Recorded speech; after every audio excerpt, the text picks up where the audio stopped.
The physical mind, which responds to the external objects of the senses and the impact of those external objects, has strict limits within which it can either perceive or understand what it is perceiving.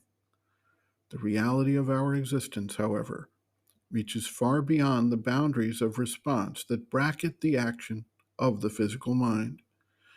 Due to its nature and limitations, the physical mind responds with doubt and skepticism to anything that falls outside its range.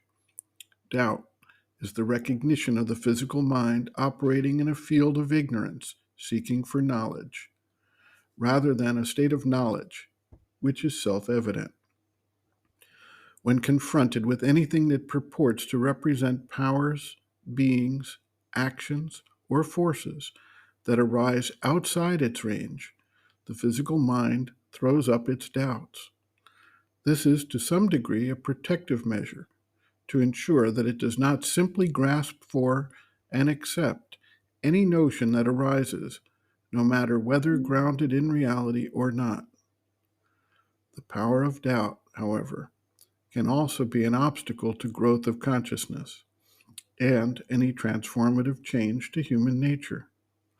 At some point, the spiritual aspirant is confronted with the resistance put up by the physical mind in the form of doubt, and, at that point, needs to find a way to bring the physical mind along on the path.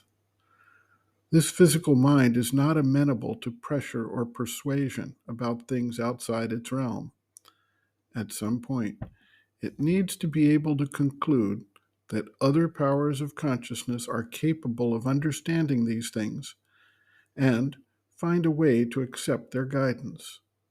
The main issue for the spiritual aspirant is to not become enmeshed in the doubts thrown up by the physical mind. The mother writes, quote, "One of the chief functions of the physical mind is to doubt. If you listen to it, it will always find 1,000 reasons for doubting. But you must know that the physical mind is working in ignorance and full of falsehoods." End quote. Reference: Sri Aurobindo and the Mother, Our Many Selves, Practical Yogic Psychology, Chapter 2, Planes and Parts of the Being, page 48.